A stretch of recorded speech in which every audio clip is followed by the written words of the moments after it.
오늘은 우리 인생에 펼쳐진 광야라는 제목으로 같이 말씀을 나누도록 하겠습니다.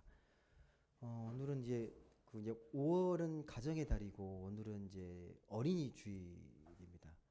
그 생텍쥐 베리의 어린 왕자에 보게 되면 어린이를 이렇게 이야기를 해요. 어린이는 어른들의 마음의 고향이다. 예, 무슨 말인지 뭐 잘 생각해 보면 아실 거예요. 예. 우리 그 순수했던 동심 또 우리의 마음에 돌아갈 이 원초적인 곳이 아이와 같은 순수한 마음들, 예, 귀한 또 우리 공동체 안에서의 또 귀한 다음 세대이기도 한데 특별히 오늘은 이제 어린이 주일에 대해서 함께 또 나누고 생각할 수 있는 또 그런 주일이 되면 정말 좋겠습니다. 여러분 그 살다 보면요, 기쁜 일도 있지만 이제 슬픈 일도 찾아옵니다. 반드시 찾아옵니다. 예. 좋은 일만 있는 게 아니라 인생은 계속 희노애락이 반복되고 변화가 일어나게 되는데, 살다 보면 일이 뜻밖의 너무 잘 풀리기도 하고 잘 풀릴 것 같은데 꽉 막히기도 하고 답답할 때도 있고요. 그 암담한 현실을 그냥 묵묵히 견뎌내야 할 때도 있습니다. 조금만 우리의 삶을 생각해 보시게 되면 우리의 삶은 정말 크고 작은 여러 가지 고민과 문제들 또 시련들, 또 예기치 않은 환경의 변화들 겪으면서 우리가 삶을 계속해서 살아갑니다. 때론 나에게 닥쳐오는 그 삶의 시간들이, 시련의 시간들이 좀 이렇게 잔잔하게 그냥 그래도 감당할 만한 것으로 다가오기도 하지만 이 파도처럼, 이 큰 파도처럼 느껴지기도 합니다. 그럴 때는 내 일상의 평온이 막 흔들리고, 고민하게 되고, 평온했던 일상들이 사라지는 뭐 그런 느낌들을 갖게 됩니다. 그럴 때 우리가 세상을 보게 되면 세상이 되게 어두워 보이고, 낯설게 느껴지고, 냉정하게 보이고, 차갑게 느껴지고, 왠지 삶에 무기력해지는 때가 분명히 찾아오게 됩니다. 이걸 우리가 신앙적으로 뭐라고 이야기하냐면요, 우리 영혼에 어둠이 찾아왔다라고 얘기합니다. 영혼에 어둠이 찾아왔다. 근데 아이러니하게 그 시간에 우리가 진짜 하나님을 찾게 돼요. 그 순간에. 그리고 우리가 그 가장 어두운 시간에 우리가 하나님 앞에 서 있음을 깨닫게 되는 시간이 또 영혼의 그 어둠의 시간이기도 합니다. 성경을 읽다 보면요, 그런 영혼의 어두움 밤속에 살아가는 그런 이 모습들을 종종 보게 되는데, 시편 130편을 보게 되면요, 얼마나 그 고난과 힘듦 속에 있는지를 우리가 잘 느낄 수가 있습니다. 한번 찾아보실래요?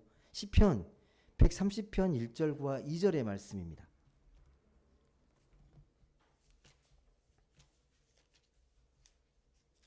시편 130편 1절과 2절 말씀,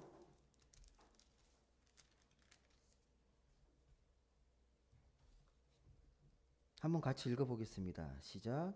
여호와여, 내가 깊은 곳에서 주께 부르짖었나이다. 주여, 내 소리를 들으시며 나의 부르짖는 소리에 귀를 기울이소서. 아멘. 이 깊은 곳이 어디입니까? 깊은 곳. 우리가 삶에서 경험하는 이 고난과 시련의 그 깊이와 강도를 깊은 곳으로 표현하고 있습니다. 그러니까 내가 깊은 곳에 잠긴 것 같은 그런 시간, 세상과 단절되고 세상과 소외되는 그런 철저하게 외롭고 적막하고 고난의 깊이가 담겨 있는 그 시간이 깊은 곳입니다. 여러분이 아시는 요나가 물고기 뱃속에 갇혀있던 그 절망적 상황 같은 그런 시간, 그게 깊은 곳의 시간입니다. 요나서 2장 5절에 보면 이렇게 기록됩니다. 물이 나를 영혼까지 둘러싸우며 깊음이 나를 애워싸고 바다풀이 내 머리를 감쌌나이다. 그런데 이 역설적으로 이 생명이 꺼져갈 때, 힘없이 꺼져갈 때, 그때 비로소 요나가 하나님을 기억합니다. 하나님을 기억하고 진짜 기도를 드리기 시작합니다. 진짜 기도를 드립니다. 그때 하나님은 이 기도를 들으십니다. 영혼의 어두움, 깊은 곳에서의 그 절망감. 근데 그 시간이 하나님이 우리를 만나려고 대기하고 있다라는 말씀입니다. 그 시간을 통해서. 여러분, 그 시간을 우리는 또 광야의 시간이라고도 합니다. 광야의 시간. 여러분, 예수님도 이 공생애를 시작하시기 전에 40일 금식하시고 광야에서 시험을 당하십니다. 40일 금식하신 후에 광야에서 시험을 당하십니다. 아무도 없는 가장 약하고 가장 힘이 없을 때, 모든 힘이 빠져 있을 때 그 광야 같은 시간을 보내게 됩니다. 여러분, 하갈이라는 이 아브라함의 첩이었던, 사라의 첩이었던 하갈이 이스마엘을 낳고 사라의 질투를 받아서 쫓겨납니다. 광야로 들어갑니다. 그리고 출애굽한 이스라엘도 약속의 땅 가나안에 들어가기 전에 반드시 광야를 거쳐가지고 약속의 땅에 들어가게 됩니다. 엘리야 선지자는 어떻습니까? 엘리야 선지자, 이 바알과 아세라라는 당시에 이 거대한 우상에 맞서서 850대 1 제사장과 싸워서 이겼는데도 불구하고 이세벨 왕비의 협박과 두려움에 공포를 느끼고 광야로 피신합니다. 모두 광야. 성경에서는 이 광야가 매우 중요한 의미가 담겨 있습니다. 오늘 말씀에 다윗도요, 이 사울 왕의 추격을 피해서 지금 광야로 피해 있습니다. 광야는 한마디로 어떤 이미지입니까, 여러분? 광야하면 황량하고 메마르고 척박한 곳이잖아요. 광야 그러면 우리가 인생이 광야 같다. 그러면 그게 무슨 말입니까? 뭔가 세상으로부터 어떤 도움도 어떤 보호도 그렇게 받지 못하는 이제 소외된 느낌. 그럴 때 우리가 인생이 광야 같다라는 표현을 쓰게 됩니다. 근데 우리가 살다 보면 원치 않는 순간에도 이런 광야의 순간에 서야 할 때가 분명히 있습니다. 내 고민과 내 사정, 내 외로움을 제대로 들어줄 사람이 아무리 봐도 안 보입니다. 제대로 이해해주고 내 마음을 공감해줄 사람. 그래도 주위의 사람들의 눈빛을 쳐다보면서 그런 빈 가슴을 채워보려고 하는데 잘 안 됩니다. 그런 상황을 좀 모면하려고 뭐 TV도 보고 인터넷도 하고 채워지지 않습니다.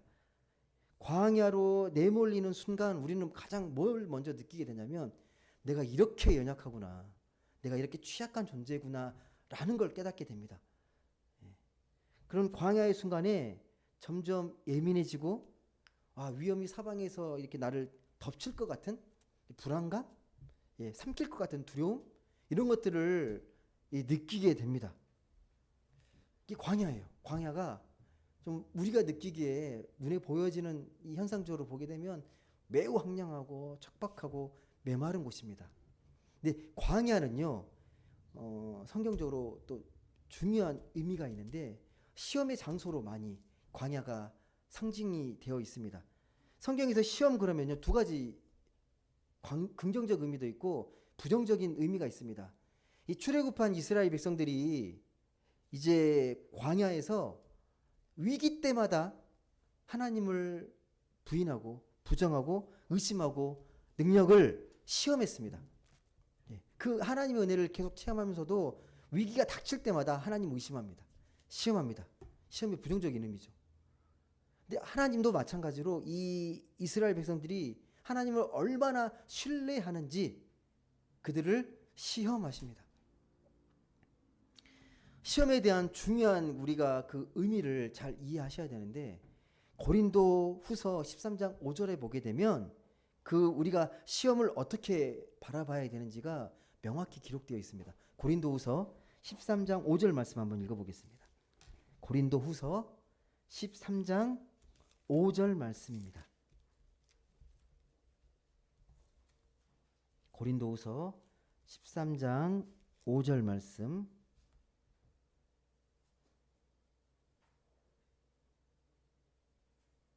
우리 같이 말씀을 읽어보도록 하겠습니다. 같이 읽겠습니다.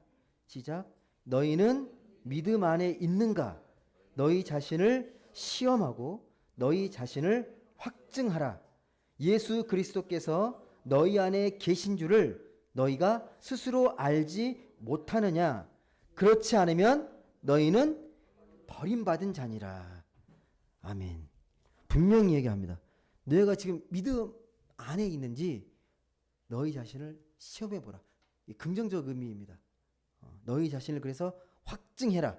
너희가 예수 안에 있는지. 너희가 스스로 알지 못하게 되면 너희는 버림받은 자다라고 말합니다. 여러분, 또 광야는요, 훈련의 장소이기도 합니다. 광야라는 곳에서는요, 삶이 매우 단순해집니다. 광야에서는요, 세상에 복잡한 어떤 원리나 시스템이 작동하지 않는 곳입니다. 내가 스스로 통제할 수 있는 것도 거의 없는 곳이 광야입니다. 광야에서 복잡한 생각에 잠기거나 머뭇거릴 여유가 없습니다. 광야는요, 광야의 실존은 생존입니다. 광야에서는 살아남아야 돼요. 그래서 사막에서, 이 광야에서 살아남기 위해서는 생존에 불필요한 잡다한 생각들을 버려내야 합니다. 비워내야 합니다. 그래야 삽니다. 광야는 인간의 그 어떤 나약함도 용납하지 않는 어떤 준엄한 무대가 광야라는 곳입니다. 그런데 이 거칠고 단순한 환경이 우리를 비로소 하나님의 세계로 인도하는 통로가 된다는 사실입니다. 세상과 단절된 그곳에서 우리가 유일하게 붙잡을 수 있는 게 뭐가 있겠습니까? 하나님밖에 없습니다. 사람도 없고 물질도 없습니다. 오직 의지할 수 있는 건 하나님밖에 없습니다. 누구의 도움, 어떤 편의도 기대할 수 없습니다. 그때 마주하는 기분이 있어요. 그때 마주하는 기분이 뭐냐면, 이 철학자 하이데거가 말을 하는데, 근본적인 기분, 원초적인 기분입니다.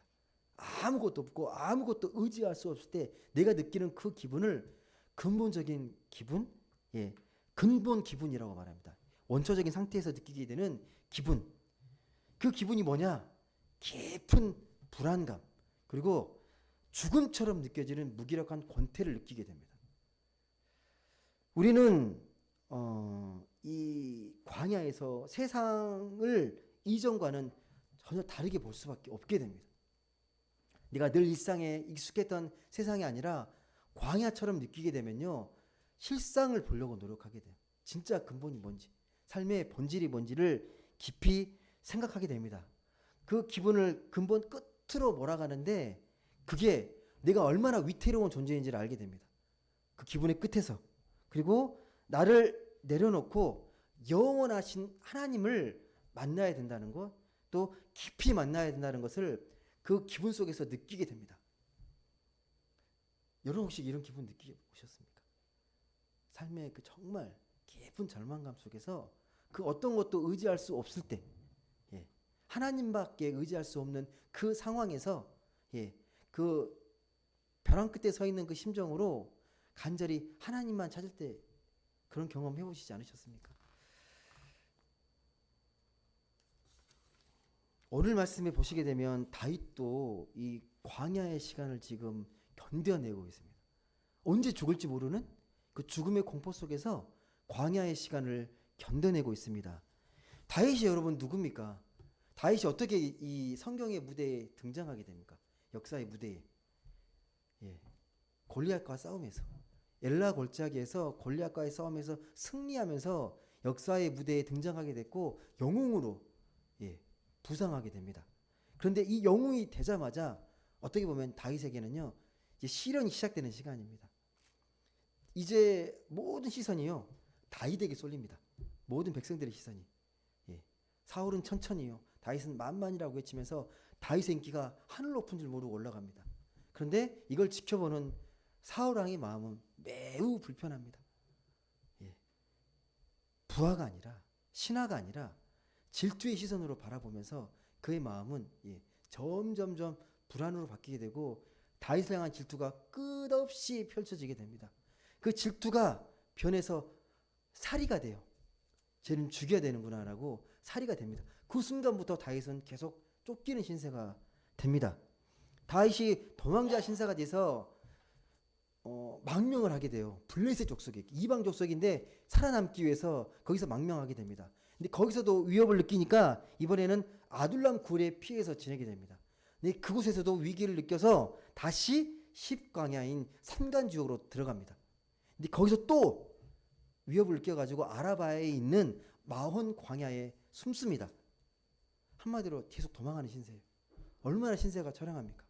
나라를 구한 영웅인데 왕의 이 질투를 받아가지고 왕의 질투를 받아서 지금 처량하게 목숨을 구걸해야 될 그런 처량한 신세가 된 겁니다. 말씀은 그렇게 도망자 신세로 지금 엔게디에 숨어 있을 때 그때 일어난 사건입니다. 엔게디에 있었을 때. 여러분 엔게디가 어딘지 아십니까? 엔게디가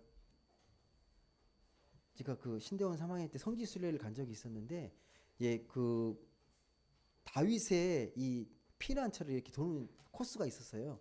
그 중에 엔게디가 있었는데 엔게디가 어디에 있냐면요. 그 사해에서 별로 멀지 않은 그 오아시스 지역에 좀 가깝게 있어요. 그러니까 되게 가파른 절벽 위에 고원지대가 펼쳐지는데 침식작용으로 많이 깎여가지고 협곡도 많고 자연동굴이 진짜 많습니다. 근데 그곳에는 물이 많아요. 물이 많아서 그곳에서는 농사를 지을 수가 있습니다. 그리고 짐승들도 물먹으로 많이 나오는 그런 지역이 엔게디입니다. 대부분 그 유대 땅은요 척박해요. 농사 지을 땅이 거의 없습니다. 근데 그곳만은 되게 아름다운 곳입니다. 그래서 아가서에 보시게 되면 이 엔게디를 되게 아름답게 표현합니다. 상대적이긴 한데 엔게디가 그렇게 풍요롭고 아름다운 곳이에요. 그래서 아름다운 여인을 빗대어서 엔게디로 표현을 해요. 아가서 1장 14절 보시게 되면 이런 말이 나옵니다. 나의 사랑하는 자는 내게 엔게디 고원의 포도 고벨화 송이로구나. 아름다움의 표현이 엔게디예요. 그러니까 유대 땅에서는 가장 아름다운 땅이에요. 그 아름답고 평화롭던 엔게디가 시끄러워집니다. 왜? 그 엔게디에 다윗이 숨어 있다는 보고를 받게 된 거예요. 그래서 이 보고를 들은 사울이 엔게디로 쳐들어갑니다. 최정예 병력을 이끌고 3,000명의 정예병을 이끌고 다윗을 잡으러 가는 거예요. 엔게디로. 그런데 이 긴박한 순간에 놀라운 일이 벌어집니다. 뜻밖의 일이 벌어집니다. 오늘 말씀 보시면 어떤 일이 벌어집니까? 이 추격하는 중에 이 사울 왕이요 갑자기 변이를 느껴요. 화장실을 가고 싶은 거예요. 여러분 그 용변을 보는데 사람들 앞에서 보지 않잖아요. 사람이라면 보이지 않는 곳에서 은밀하게 처리하는 걸 원합니다. 사람이라면 그렇습니다. 그래서 이 용변 볼 자리를 찾다가 동굴 하나를 발견해요. 그래서 그곳에 들어갑니다. 깊은 곳에 들어갑니다. 사람은 누구나 이 배설을 은밀하게 처리해야 되니까 깊게 들어간 거죠. 그래서 경호원도 없이 혼자 들어가는 거예요. 용변을 처리하려고 칼도 벗어놓고 겉옷도 벗어놓고 쪼그리고 앉아있는 되게 취약한 상태인 거죠. 취약한 상태인 거죠. 여러분 역사를 보게 되면 뜻밖의 사건이 역사의 방을 뒤바꿀 때가 되게 많습니다. 뜻밖의 사건들이요. 성경에도 그래요. 성경에 사울왕이 바울이 이 바리새인으로 또 구약의 이 율법을 수월한다는 명분하에 이단인 예수장이를 처단하러 갑니다. 근데 다메섹 도상에서 예수를 만나요. 뒤집어집니다. 그 사건 하나로 이 기독교 역사가 확 바뀌었잖아요. 그 사건 하나로. 여러분 우리가 잘 아시는 이 루터, 종교개혁한 루터는 어떻습니까? 만 23세의 나이, 원래 법학도입니다. 이 사람은. 당시 법학 인기가 많았거든요. 근데 이 루터가 여름에 길을 가다가 그 여름에 천둥번개 소나기를 맞게 돼요. 근데 그 소리가 얼마나 크고 되게 무서웠는지 공포감을 느껴요. 그래서 근처 이 성당에 들어가서 간절히 기도합니다. 이 공포에서 벗어나게 해주시면 제가 수도원에 들어가겠습니다라고 기도를 합니다. 그 순간으로 이 루터의 운명은 확 바뀝니다. 뜻밖의 사건들이 되게 많아요. 오늘도 어떻게 보면 이 사울이 용변을 보지 않고 그냥 가서 다윗을 뭐 다 처단하고 끝냈다면 역사는 어떻게 될지 모르겠습니다. 근데 이 긴박한 순간에 용변이 말이 온 거예요. 급한 거예요. 그 우연처럼 보이는 사건들이 세계의 역사를 바꿔놓습니다. 그걸 우리는 신앙적으로 하나님의 섭리라고 말합니다. 하나님의 섭리. 왜 그 긴박한 순간에 사울이 생리적인 현상을 느꼈을까요? 홀로 그 동굴 안에 들어갔습니다. 근데 하필 그 동굴은 근데 어떤 동굴이었습니까? 그 동굴은 다윗의 부하들이 몸을 숨기고 깊숙이 들어가 있던 피난처, 은신처거든요. 하필 그 동굴을 들어간 거예요. 다른 동굴도 아니고 하필 그 동굴을 들어간 거예요. 어둠 속에 있는 부하들이 그래서 운 좋게 사울 왕이 오는 걸 보고 자초지정을 다 알게 된 거죠. 아, 지금 사울 왕이 우리를 잡으러 왔구나라는 걸 알게 된 거잖아요. 이때 부하들이 흥분을 감추지 못하고 다윗에게 달려가서 보고합니다. 뭐라고 보고합니까? 뭐라고? 지금이 바로 하나님 주신 기회입니다. 지금 단칼에 온수를 다 갚고 이 기나긴 고통을 끝내십시오라고 이렇게 이 다윗의 부하들이 간청을 하는 거죠. 다윗 왕에게. 다윗이죠 그때는. 예.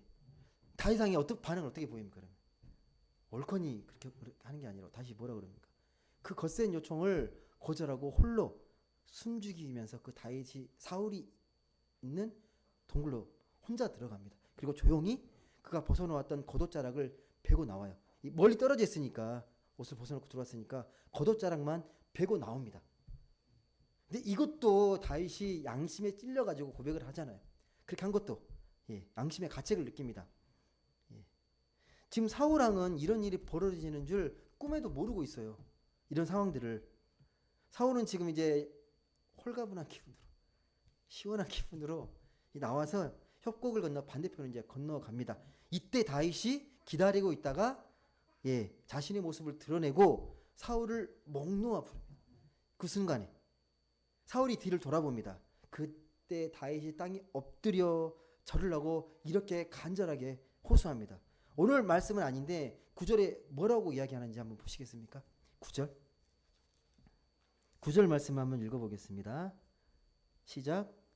다윗이 사울에게 이르되 보소서 다윗이 왕을 해하려 한다고 하는 사람들의 말을 왕은 어찌하여 들으시나이까? 억울함을 호소하는 거예요. 제가 사울 왕을 죽이겠다는 그 이야기를 어떻게 들으십니까? 제가 어떤 사람인지 아시지 않습니까? 왜 그런 간사한 말들에 속으시고 저를 이렇게 미워하십니까? 라는 거죠. 저는 그런 사람이 아닙니다라는 간절한 호소입니다. 그러면서 베어낸 옷자락을 보입니다. 제가 정말 마음만 먹었으면 왕을 얼마든지 죽일 수 있었는데 저는 왕을 죽이지 않았습니다. 자신은 이 억울함을 간절히 호소를 하는 거죠. 자기 진실함을 그 옷자락을 베면서. 사울이 크게 놀라면서 이 다윗에 대해서 이렇게 고백합니다. 17절 말씀인데 한번 읽어보시겠습니까? 사울이 다윗을 어떻게 이야기하는지 17절 같이 한번 읽어보겠습니다. 시작. 다윗에게 이르되 나는 너를 학대하되 너는 나를 선대하니 너는 나보다 의롭도다. 인정하는 거죠. 네가 나보다 의롭다라고 그렇게 인정하고 고백합니다. 여러분 다윗이 사울을 죽이지 않는 까닭은 무엇이었을까요? 충분히 죽일 수 있었는데 죽이지 않은 이유가 뭡니까? 사울은 누구이기 때문에요? 하나님께 기름 부음 받은 왕이기 때문에 그 함부로 할 수 없다고 생각했습니다. 비록 지금 흠이 많고 질투에 눈이 멀어가지고 권력에 그 욕망에 그렇게 변질되고 어리석어졌지만 그의 과거까지 부정하지 않아요. 하나님께서 그를 세우셔서 그를 통해서 용감하게 나라를 지켰고 지금까지 나라를 이끌어왔던 그 사울 왕, 하나님이 세우신 그 왕을 부정하지 않습니다. 만약 여러분 다윗이 쫓겨나지 않고 계속 왕궁에 있었으면요, 정치꾼들이 득실거리는 그 상황에서 어떻게 변질되거나 어떤 상황이 연출됐을지 모릅니다. 우리가 뭐 상황을 모르겠지만 하나님께서 그를 건져내가지고 광야로 보내신 겁니다. 그때 사울 왕의 그 정치적 상황들은요 되게 복잡하고요, 되게 모사꾼들이 정말 많은 시대였습니다. 하나님께서 광야로 새롭게 삶을 연단시키고 훈련시키신 겁니다. 광야로 빼내신 거예요. 이게 어쩔 수 없이 들어가게 됐던 그 광야가 하나님의 섭리 가운데 감사의 조건이 되고 전화 위복이 된 겁니다. 당장은 너무 힘들고 괴롭고 마음이 아프고 고통스럽지만 결과에 그 시간들이 다윗에게는 다시 돌아올 수 없는 소중한 시간이 되잖아요. 왕으로서 또 백성들을 다스릴 때 너무 귀한 연단과 하나님을 경험했던 소중한 시간이 이 광야가 됩니다. 그를 더 성숙시키고 그를 더 큰 세계로 인도했고, 내가 하나님의 은혜 없이는 살 수 없구나라는 것을 광야에서 다 깨닫게 됩니다. 그 광야의 시간 속에서 나의 연약함을 깨닫고 하나님과 더 친밀해지고 가까워졌습니다. 그게 광야입니다. 시편 57편을 보게 되면요, 다윗의 시편들이 대부분인데 그 표제가 붙어 있는데 어떤 표제가 붙어 있냐면 시편 57편에 보시게 되면 다윗이 사울을 피하여 굴에 있던 때에 지은 시라는 표제가 붙어 있습니다. 이 시편을 읽어 보시게 되면 다윗이 어떤 마음인지가 그의 심정이 고스란히 드러나 있습니다. 한번 보시겠습니까? 시편 57편 1절입니다. 시편 57편 1절.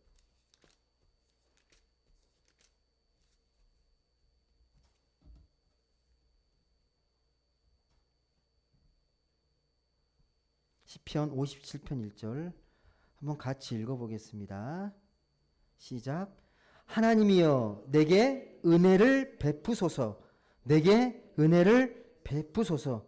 내 영혼이 주께로 피하되 주의 날개 그늘 아래에서 이 재앙들이 지나가기까지 피하리이다. 아멘. 여러분, 지금의 고통과 이 시련을 재앙이라고 표현하잖아요. 재앙.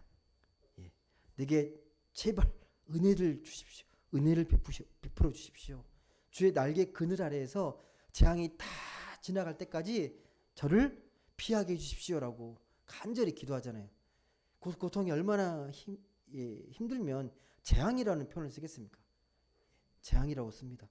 주의 날개 그늘 안에 몸을 숨길 수밖에 없는 그의 절박한 기도가 고스란히 담겨 있습니다. 언제 죽음이 닥쳐올지 모를 두려움과 공포로 이 다윗은 매우 쇠약해졌습니다. 그런데 그 약함이 오히려 복이 되고 진정 영혼이 해방되는 기회가 됩니다. 여러분, 우리가 살아가면서 내가 얼마나 연약하고 작은 존재인지를 깨닫게 되면요, 지금의 시야에서, 지금의 그 삶의 모습에서 벗어날 수 있게 됩니다. 내 시야가 확장됩니다. 다윗 역시 마찬가지입니다.